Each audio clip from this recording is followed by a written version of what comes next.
Bien, continuando con el programa, vamos a entrar a la meditación de este tiempo.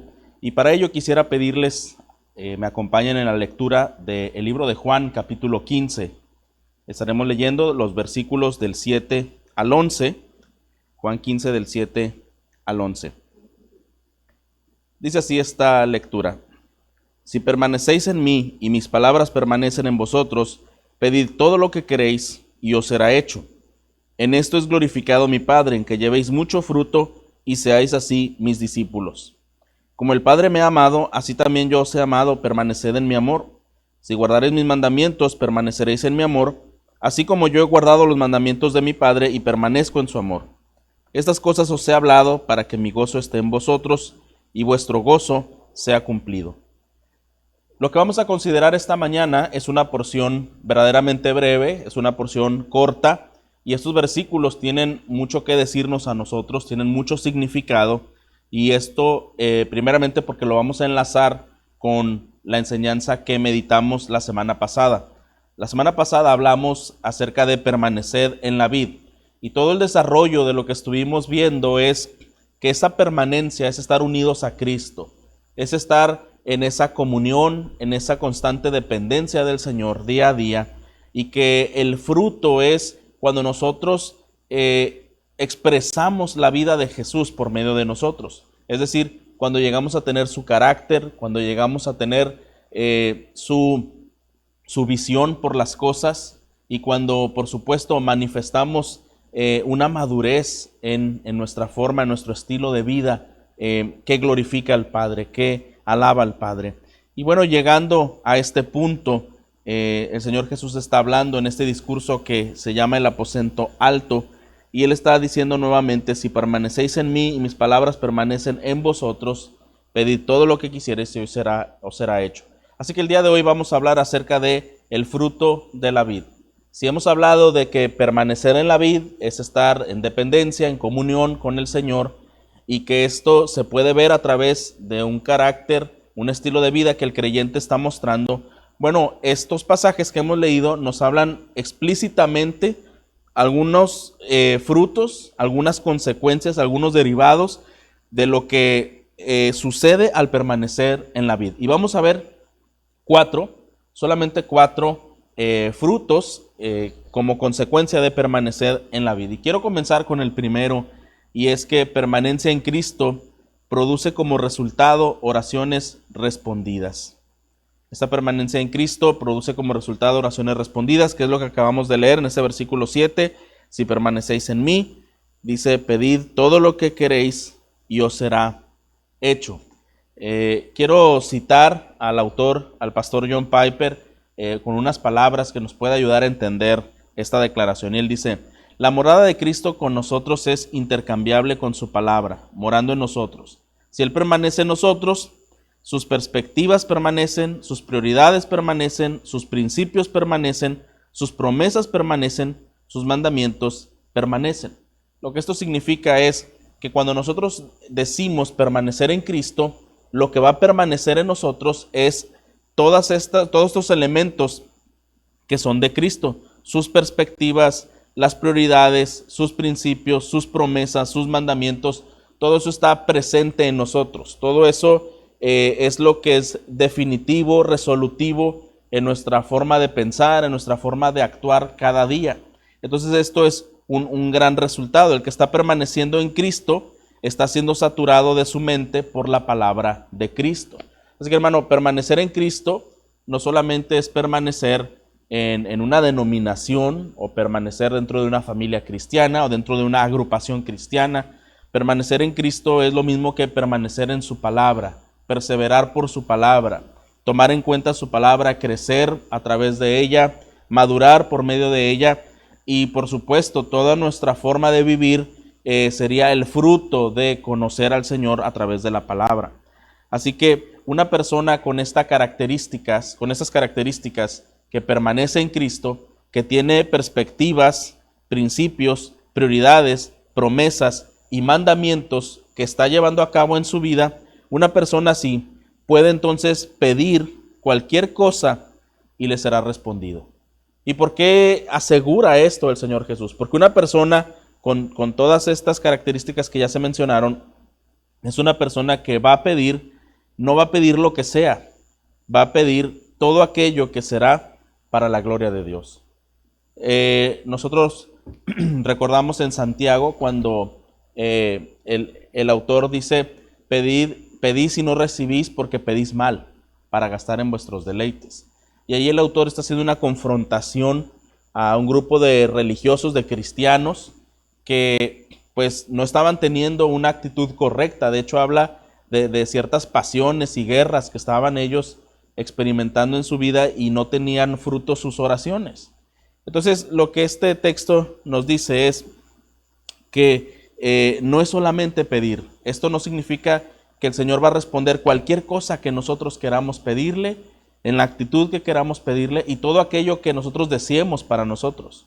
Una persona que permanece en Cristo, una persona que permanece verdaderamente en esa perspectiva, en esas promesas, en esos mandamientos del Señor, pedirá de una manera sabia, pedirá tomando en cuenta la gloria de Dios, y el Señor se regocijará en responderle a una persona así.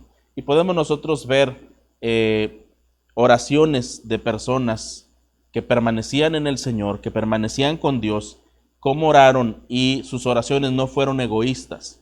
Sus oraciones realmente eran una petición que la gloria de Dios se manifestara, que su gloria fuera cumplida, que los mandamientos de Dios, que la voluntad de Dios se cumpliera en la tierra.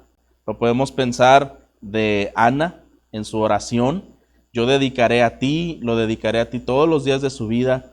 Podemos pensar en las oraciones de Jesús, si es posible que pase de mí esta copa, pero que no sea lo que yo quiera, sino que sea lo que tú quieras.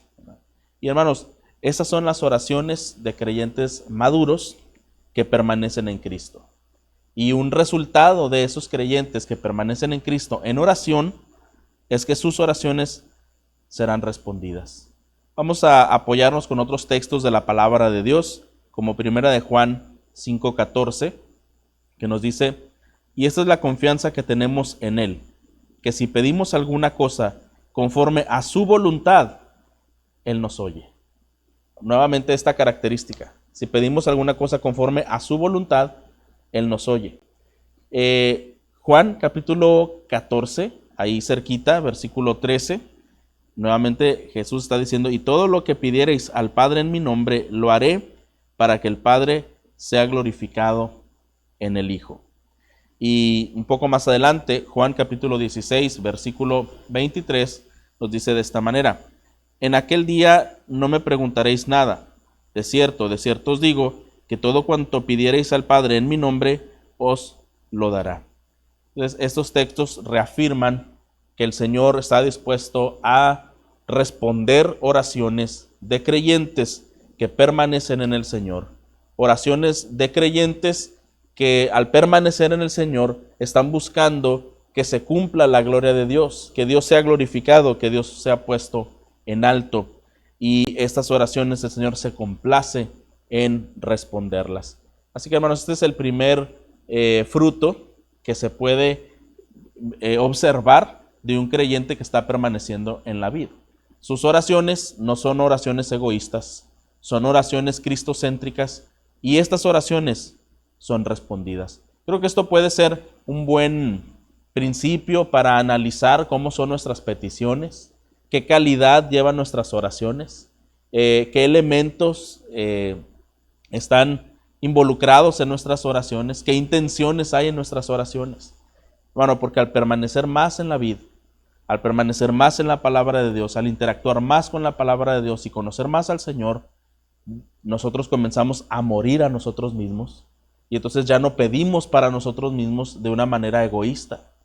Lo que pudiéramos pedir para nosotros sería pensando en la gloria de Dios. Sería pensando en qué es aquello que al Señor le traerá la gloria. Visto desde un punto de vista muy humano, esto puede parecer muy difícil, puede resultar muy difícil. Pero cuando estamos confiando en el Señor y estamos permaneciendo en Él y en su palabra, esto puede ser incluso algo natural del creyente en sus oraciones.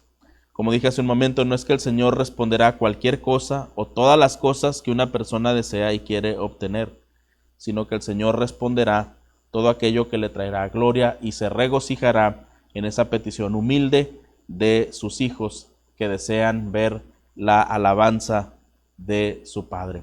Quisiera ir al segundo punto de esta enseñanza, y hemos dicho que, bueno, permanecer en Cristo produce como resultado oraciones respondidas, y también permanencia en Cristo produce como resultado seguridad de salvación. Y esto lo vemos ahora en el siguiente versículo de este capítulo 15 que estamos observando, versículo 8. En esto es glorificado mi Padre, en que llevéis mucho fruto y seáis así mis discípulos. Quiero que usted escuche esta lectura ahora de la Biblia de las Américas, porque lo explica un poquito mejor lo que este texto está diciendo. Dice, en esto es glorificado mi Padre, en que deis mucho fruto y así probéis que sois mis discípulos. Entonces, esto nos aclara un poquito más.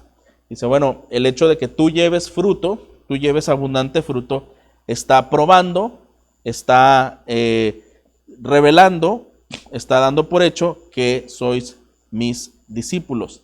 Y este texto es importante que nosotros podamos considerar, porque, hermanos, la seguridad de la salvación es un tema que a veces se habla mucho en nuestro ámbito cristiano, bautista, y pensamos que esto es exclusivo para los creyentes bautistas, el que puedan tener seguridad de la salvación, mientras que quizá grupos diferentes puedan pensar diferente, puedan enseñar diferente.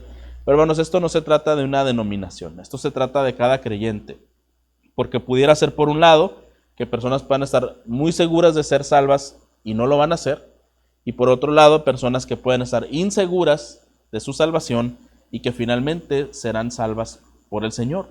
Entonces no se trata de esto, se trata más bien, hermano, de que cuando una persona está en plena comunión con el Señor y tiene un buen entendimiento de la palabra de Dios y hay fruto en su vida, puede descansar en esa seguridad de salvación.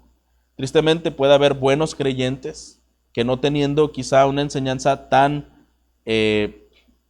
firme en este aspecto, pudieran tener algunas dudas.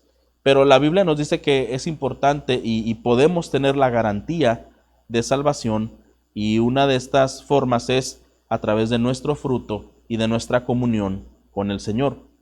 Mire lo que dice Mateo 12:33, donde nos habla acerca de cómo el árbol se conoce por su fruto. Dice, o haced del árbol bueno y su fruto bueno, o haced del árbol malo y su fruto malo, porque como el fruto se conoce el árbol. En este texto, ¿verdad? Jesús hablando dice, bueno, la calidad del fruto del árbol va a revelar, va a dar por sentado cuál es ese árbol. Si ese árbol es de mangos, pues va a dar mangos. Si es de plátanos, pues va a dar plátanos, pero no puede dar algo diferente. Lo mismo se trata con la calidad del corazón de una persona. Dará buen fruto si ha nacido de nuevo. No dará buen fruto si no es un creyente. Hermanos, sin frutos, si no hay frutos, no hay vida. Cuando un árbol está estéril y no puede producir, pues quiere decir que no hay vida, ¿verdad? En el árbol. Y vemos cómo Jesús condenaba muchas veces estas acciones, dando como ejemplo en las cosas naturales, pero refiriéndose a personas que no dan fruto. La seguridad de la salvación, por otro lado, hermanos, también trae al creyente vigor a su alma, trae energía, le revitaliza, y esto en verdad puede a un creyente en esa seguridad traerle gozo, traerle confianza y traerle también el deseo de servir. Segunda de Timoteo 1:12, las palabras de Pablo dice, por lo cual asimismo padezco esto, pero no me avergüenzo, porque yo sé a quién he creído, y estoy seguro que es poderoso para guardar mi depósito para aquel día. Esas palabras yo considero que son muy claves. Dice, yo estoy padeciendo, pero no me avergüenzo de esto, no me debilito, no me aparto por esto, porque Pablo tiene una seguridad, dice, yo sé a quién he creído, yo sé en dónde está mi confianza, yo sé en quién está mi esperanza, dice, y estoy seguro que es poderoso para guardar mi depósito para aquel día. qué bueno sería que cada uno de nosotros como creyentes pudiera tener esa misma firmeza en su vida. Es decir, bueno, hay situaciones tan difíciles que vivir en medio de este mundo, a través de la vida, a través de los días, pero yo sé a quién he creído. Sé dónde está mi esperanza, mi confianza, y sé que Él guardará mi depósito para aquel día. Mi vida está segura en el Señor. Y si esta vida terminará, también sé que mi vida continuará en la eternidad con el Señor. Una seguridad de salvación. Y eso es justamente, hermanos, algo que a los creyentes nos ha fortalecido en medio de pérdidas de nuestros seres queridos. Cuando un ser querido que tiene a Cristo ha terminado sus días aquí en la tierra, sí hay por un lado tristeza, esa tristeza natural, pero por otro lado hay gozo. Hay gozo porque sabemos que esta persona estará en un lugar disfrutando de la gloria del Señor, no tanto de las cosas externas, ¿verdad? Como sería ya no tener sufrimiento, ya no tener dolor, sino es estar cara a cara con el Señor. Y esto es lo mismo que a nosotros nos puede mantener en esa garantía y en esa esperanza de nuestra propia vida. Así que hemos dicho, hermanos, que un creyente que permanece en la vid está dando fruto. Hay evidencias, hay producto de permanecer en la vid. Permanencia en Cristo, hemos dicho que produce como resultado oraciones respondidas. Hemos dicho también que permanecer en Cristo produce como resultado seguridad de salvación. Y número 3, permanecer en Cristo produce como resultado una experiencia más profunda y permanente del amor de Dios. Este es un punto muy importante en el cual vamos a pasar tiempo entendiendo a qué queremos llegar con esta declaración. Para esto vamos a leer el versículo 9 de Juan 15 y nos dice: como el Padre me ha amado, así también yo os he amado, permaneced en mi amor. Bueno, el amor que el Padre tiene por el Hijo es un amor eterno, inmutable, inmensurable e incomprensible. Se imagina todo el amor que el Padre tiene por el Hijo, comprende todos estos elementos, es eterno, es inmutable, es inmensurable y es incomprensible. Ahora, todo este amor que el Padre tiene por el Hijo es el mismo que el Padre y el Hijo tienen por cada uno de nosotros, hermanos. Y esto es algo en verdad que nos da tanto gozo, tanta bendición. Mire lo que dice Mateo 3:17, hablando del amor que el Padre tiene por el Hijo. Cuando Jesús iba a descender en las aguas del bautismo, dice: y hubo una voz de los cielos que decía: este es mi Hijo amado en quien tengo complacencia. Imagínense una voz del cielo dando testimonio del gran amor que Dios tenía por su Hijo. Este es mi Hijo amado en quien tengo complacencia. Y Mateo 17:5 igualmente dice: mientras él aún hablaba, una nube de luz los cubrió. Y aquí una voz desde la nube que decía: este es mi Hijo amado en quien tengo complacencia, a él oíd. Este es el amor que existe entre el Padre con el Hijo. Es un amor que no lo podemos medir, no lo podemos comprender.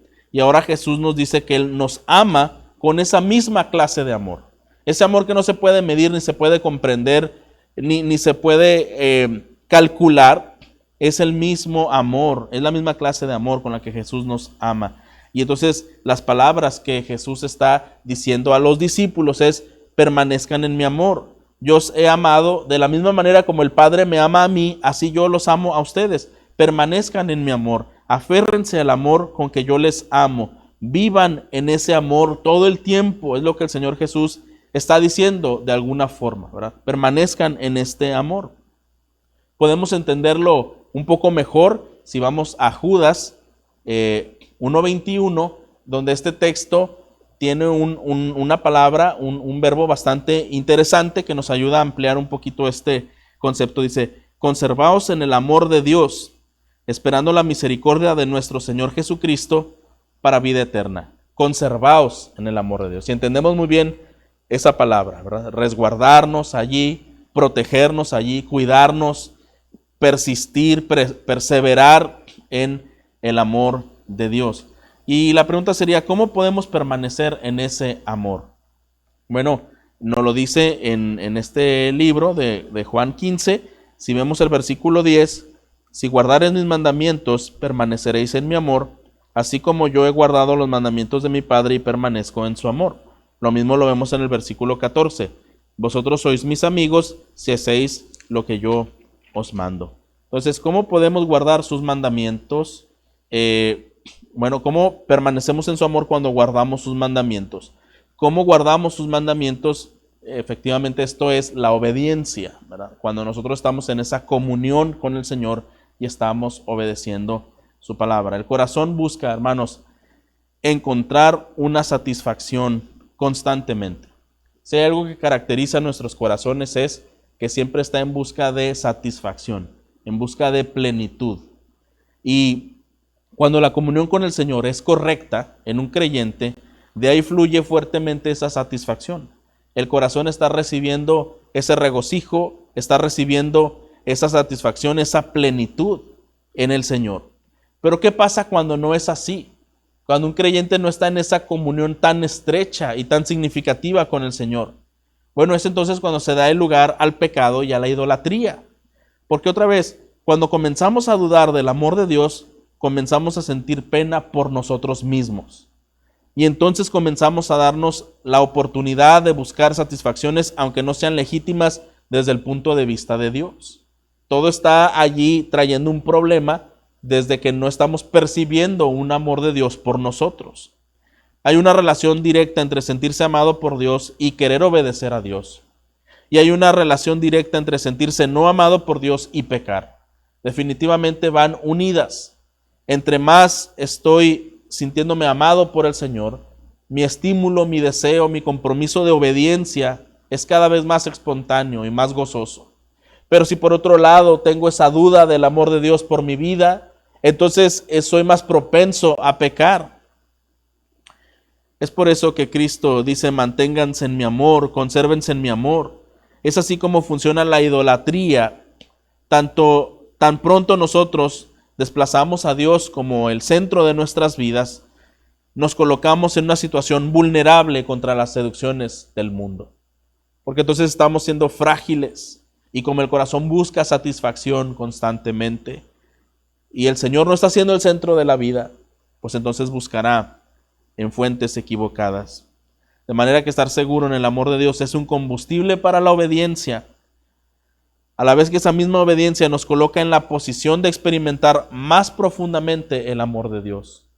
Eso es algo importante. Cuando yo me siento plenamente seguro en el hecho incontrovertible en que Dios me ha amado, eso es un combustible para obedecer a Dios. Y cuando yo estoy andando en obediencia a Dios, el resultado es que yo tengo una experiencia más profunda de su amor. Yo soy más capaz, experimentalmente hablando, de disfrutar y de deleitarme en los beneficios del amor de Dios. Qué interesante este punto que estamos mencionando, hermanos. Cuando permanecemos en Cristo, un fruto, un resultado natural es que tenemos una experiencia más profunda y permanente del amor de Dios. Y cómo todo esto tiene una relación, ¿verdad? Entre más yo me siento amado, más también soy capaz de obedecer. Y entre más obedezco, ese amor me confirma más y me llena de plenitud y de gozo. Vamos a leer otro texto en nuestras Biblias, en Efesios capítulo 3. Y estaremos leyendo de los versículos 16 al 19. Y nos dice: para que os dé conforme a las riquezas de su gloria, el ser fortalecidos con poder en el hombre interior por su espíritu, para que habite Cristo por la fe en vuestros corazones, a fin de que arraigados y cimentados en amor, seáis plenamente capaces de comprender con todos los santos cuál sea la anchura, la longitud, la profundidad y la altura, y de conocer el amor de Cristo que excede a todo conocimiento, para que seáis llenos de toda la plenitud de Dios. Aquí en Efesios, en el 3:16, Pablo está orando por estos hermanos, por los hermanos de Éfeso, que os dé conforme a las riquezas de su gloria el ser fortalecidos con poder. Es lo que Pablo está diciendo: sean fortalecidos con poder en el hombre interior por su espíritu, para que habite Cristo en la fe, por la fe en vuestros corazones. Hermanos, el Señor mora en nuestro corazón, en el corazón del creyente. Pero quiero explicar que aquí la palabra morar, en este texto, en su idioma original, lleva la idea de habitar en un lugar confortable. Entonces lo que Pablo está diciendo es que por la fe habite Cristo o esté Cristo en un lugar confortable, certero en nuestros corazones. En esta primera parte, porque es una oración que Pablo está haciendo por los efesios, en esta primera parte de la oración hay un autor que lo dice de esta siguiente manera. Dice, esto es una súplica por poder.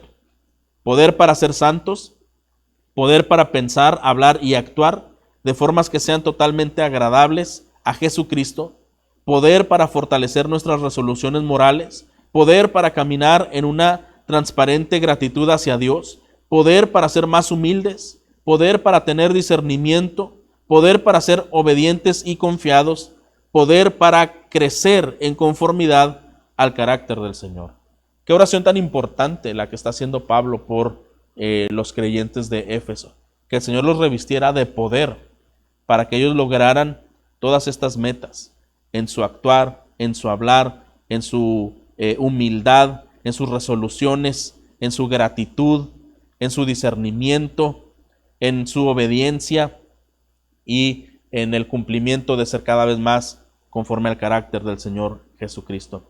Esa es la petición que cada uno de nosotros deberíamos hacer constantemente a Dios. Señor, dame poder. Y hablábamos hace un momento que el Señor contesta las oraciones de los que permanecen en Él, de los que permanecen en la vida.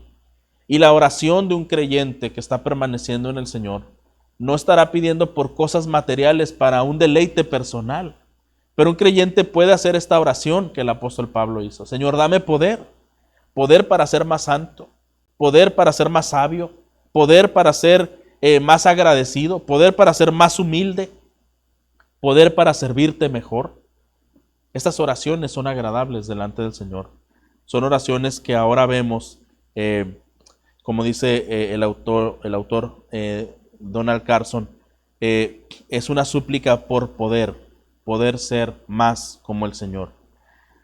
La siguiente parte de la oración que Pablo está expresando a partir del versículo 17 de aquí de Efesios 3, dice, para que habite Cristo por la fe en vuestros corazones, a fin de que arraigados y cimentados en amor, seáis plenamente capaces de comprender con todos los santos cuál sea la anchura, la longitud, la profundidad y la altura. El apóstol Pablo desea que estos creyentes puedan llegar a experimentar y comprender la profundidad y anchura del amor de Dios. Un conocimiento experimental y no solo intelectual, es por lo que está orando Pablo.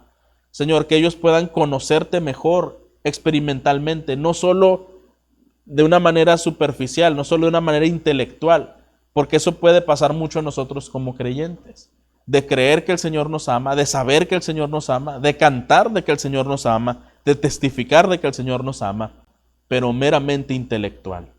Hermano, cuando un creyente está envuelto en esa experiencia del profundo amor que Dios tiene por él, definitivamente no puede ser un creyente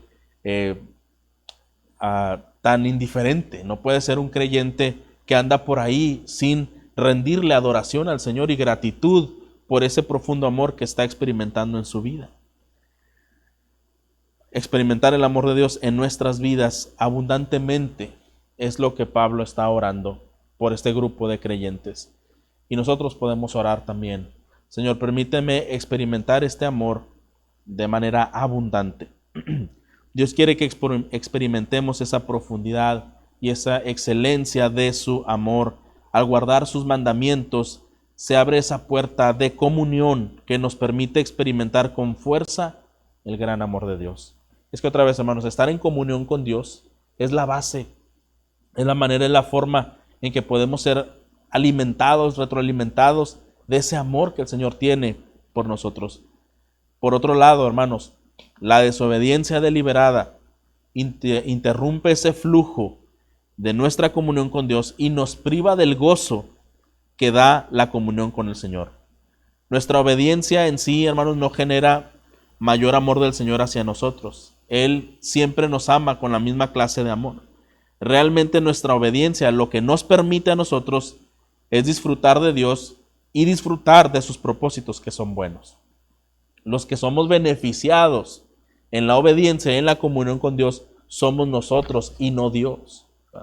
El Señor nos ama con un amor inagotable, incalculable, pero la experiencia de sentirnos amados podemos vivirla de manera que más estamos andando en sus caminos, en la manera que más nos deleitamos, nos recreamos en su palabra, en la oración, en la comunión, y esto es entonces un gozo de plenitud en el corazón. Es una abundancia de la experiencia de su amor. Isaías habla en su libro acerca de que nuestras justicias son como trapos de inmundicia. Este es un texto que es muy conocido para cada uno de nosotros. Cuando se refiere a estos trapos de inmundicia, se refiere a los fariseos. Ellos hacían actos externos sin amar a Dios. Es ahí cuando el profeta Isaías dice, vuestras justicias son como trapos de inmundicia. Es decir, lo que ustedes están haciendo al Señor no le es agradable. Al contrario, le es aversivo, le es incorrecto, no le agrada, ¿verdad? Y este texto a veces se ha utilizado, hermanos, en contextos pues cristianos para decir, mira, no hagas mucha justicia porque nuestras justicias son como trapos de inmundicia. Pero ¿a qué se refiere ese texto? Ese texto, una vez más, hermanos, se refiere a todo lo que una persona hace sin amar a Dios, sin realmente hacerlo por esa comunión con Dios de agradarlo y de amarlo, son trapos de inmundicia. Es algo hipócrita, es algo que lejos de ser agradable al Señor, es aversivo. Pero no podemos decir que el Señor no se regocija cuando un creyente es obediente, cuando un creyente tiene obras que muestran el fruto del Señor, que muestran la calidad del amor de Dios. Claro que el Señor se regocija en ello. Y es entonces donde debemos entender la justificación, por un lado, hermanos, no se basa para nada en nuestra justicia, y es ahí donde puede haber un poco de confusión. Nosotros hemos sido justificados no por nuestras obras. En la justicia de Cristo imputada a nuestro favor es que nosotros somos justificados. Pero Dios produce en los justificados actos de justicia hermosa que honra grandemente al Señor. Una persona ya justificada, una persona ya renovada por el Señor permite que esta persona produzca actos de justicia hermosa que honran grandemente al Señor. Nunca podemos ganarnos el favor y menos la salvación por nuestras obras, pero las obras justas de los santos, que son ejecutadas por amor a Dios, que son producidas por Dios mismo, estas agradan a Dios. Y es un círculo virtuoso, hermanos, de comunión y amor con el Señor. Él nos ama y produce en nosotros el querer como el hacer, la capacidad de obedecer. Nosotros obedecemos por amor y entonces sentimos mayor amor del Señor por nosotros. Debemos de recordar, hermanos, que ningún creyente puede ser perfectamente justo ni perfecto en todo su andar. Quiero ilustrarlo con un autor que dio esta ilustración que me llamó mucho la atención, y él dice que es como una niña que hace un dibujo y está dibujando a su papá, y bueno, pues lo raya de una manera muy desatinada de las líneas y con colores bastante fuertes, llamativos y chistosos. Y entonces la niña le entrega el dibujo a su papá, y el papá, cuando ve el dibujo, no se enoja, ¿verdad? No dice, ¿por qué me dibujaste así, verdad? Tan abstracto, tan feo, ¿por qué me pusiste estos colores tan llamativos en la cara? Sino que él lo va a tomar para bien, como un acto de amor, de ese intento de querer hacer una imagen de sí mismo. Y esto nos lleva a pensar en cómo son nuestros actos de justicia y de obediencia al Señor. Hermanos, cuando nos comparamos con el Señor, todo lo bueno que nosotros quisiéramos y pudiéramos hacer son como los dibujos de esa niña, tan chuecos, tan raros, tan incompletos, pero estos no le traen desagrado al Señor. El Señor se agrada de la intención, del compromiso, del amor por el que sus hijos obedecen su palabra y sus mandamientos. Nunca seremos perfectos en nuestra obediencia, pero es agradable a Dios las obras justas de los santos. Vamos a Hebreos capítulo 13, versículo 16, y este es un texto que nos habla un poco más acerca de estas obras. Dice, y de hacer el bien y de la ayuda mutua no os olvidéis, porque de tales sacrificios se agrada a Dios.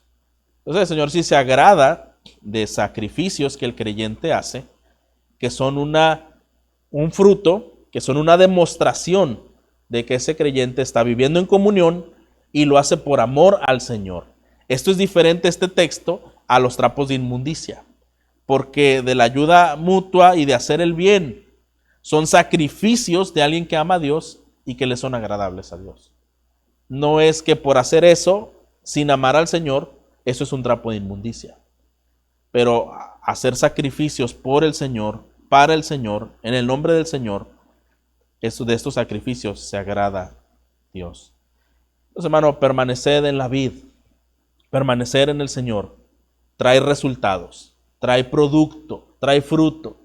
Y hemos dicho ya estos frutos, oraciones contestadas, porque no son oraciones egocéntricas, son oraciones que promueven la gloria de Dios.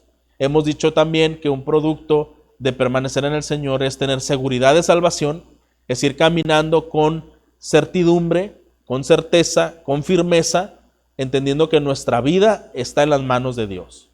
Hemos dicho también que otro producto, otro fruto de permanecer en el Señor es que hay una experiencia de su amor de una manera tan profunda y de una manera tan permanente.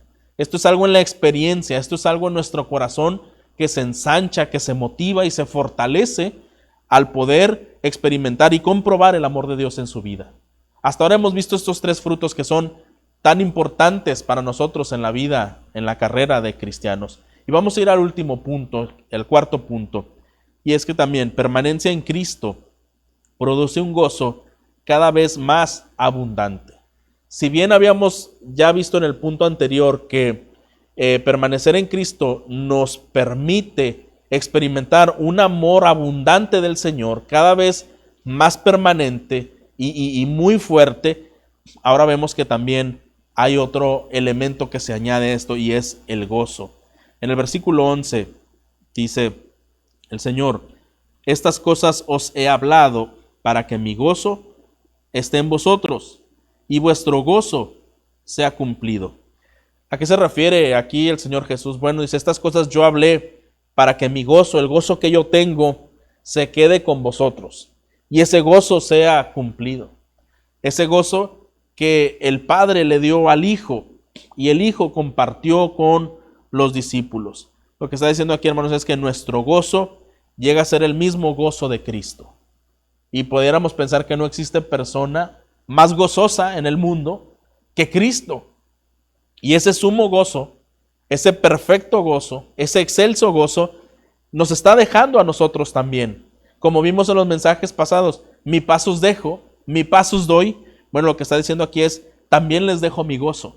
No nada más les dejo mi paz, también les dejo mi gozo. Un gozo excelente, un gozo sublime es el que nosotros recibimos. Su gozo viene a ser nuestro gozo. El Señor sabía que sería crucificado en unos instantes, pero el Señor estaba complacido en hacer la voluntad de su Padre.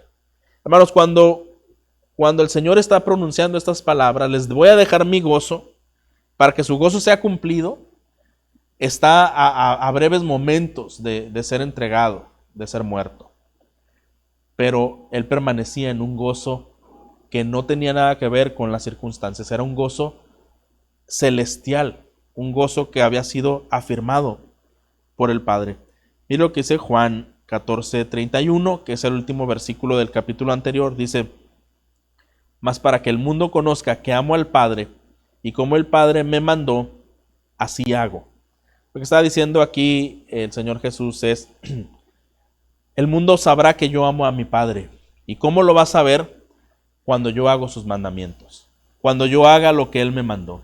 ¿Qué es lo que está diciendo el Señor? ¿Qué es lo que el Padre le había mandado al Señor Jesucristo? Pues que fuera a la cruz, que tomara ese lugar de tormento, de sufrimiento, de terror, y Él lo hizo por amor. Eso lo sabemos en las Escrituras. El Señor Jesucristo lo hizo por amor a nosotros, pero esto ya lo explicamos muy bien, que más por amor a nosotros, lo hizo por amor a su Padre, en obediencia y sujeción a su Padre. Y lo que está diciendo aquí Jesús es esto: yo amo tanto a mi Padre que voy a honrarlo con mi obediencia.